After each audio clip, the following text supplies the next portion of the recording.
കൈത്താൻ happiness ഫാമിങ്ങിൻ്റെ മറ്റൊരു വീഡിയോയിലേക്ക് എല്ലാവർക്കും സ്വാഗതം. നിങ്ങൾ മാവ് കായ്ക്കുന്നതിനെ കുറിച്ചുള്ള വീഡിയോകൾ പലതും കണ്ടിട്ടുണ്ടാവും.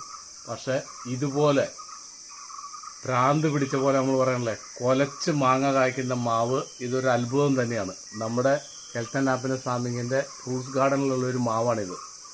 അപ്പോൾ ഇതിൽ ആയിരക്കണക്കിന് മാങ്ങയാണ് പിടിച്ചിരിക്കുന്നത്. അപ്പോൾ നിങ്ങൾക്ക് ഇത് കാണാം.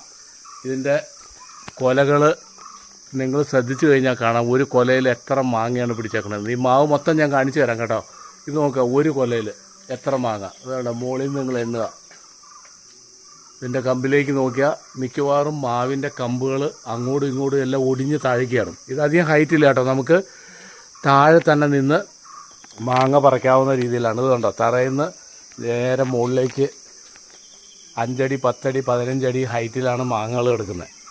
ഇത് കണ്ടോ നിങ്ങൾ, ഇതാണ് ഒരു മാവിൻ്റെ മാക്സിമം ആ മാവിന് പറ്റുന്ന മാങ്ങ ഈ മാവേലുണ്ട്. ഇത് മുകളിലേക്ക് നോക്കിയാൽ കാണാം, 20 അടി ഹൈറ്റുള്ളൂ ടോട്ടലി. 20 അടിയിൽ കുറവാണെങ്കിലുള്ളൂ. അപ്പോൾ ഈ കമ്പുകളെല്ലാം ചാഞ്ഞ് മറഞ്ഞ് അങ്ങനെ നിൽക്കുകയാണ്. അപ്പോൾ ഇതുപോലെ മാങ്ങ നമ്മളോട് പറയും, മാവിൻ്റെ ചോട് നനയ്ക്കരുത്, മാവിൻ്റെ ചോട്ടിൽ തീയിട്ട് കൊടുക്കണം, അങ്ങനെ പല പല കഥകളും നമ്മളോട് പറയും.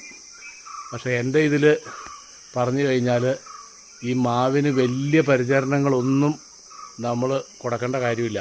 ചോല ഉണ്ടാവാതിരിക്കുക, മാവിൻ്റെ മുകളിൽ ഒരു സൈഡിൽ കൂടെ അധികം ചോലകളില്ലാതിരിക്കുക.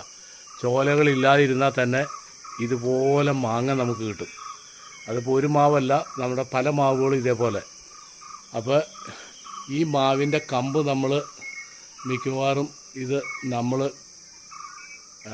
ഗ്രാഫ്റ്റ് ചെയ്ത് അല്ലെങ്കിൽ ബഡ് ചെയ്ത് കുറേ തൈകളുണ്ടാക്കാനുള്ള പ്ലാനുണ്ട്. കാരണം ഇതൊരു അത്ഭുത മാവായിട്ടാണ് എനിക്ക് തോന്നിയിരിക്കുന്നത്. അതിന് മാത്രം നമുക്ക് ഇത് പ്രതിഫലം തരുന്നുണ്ട്.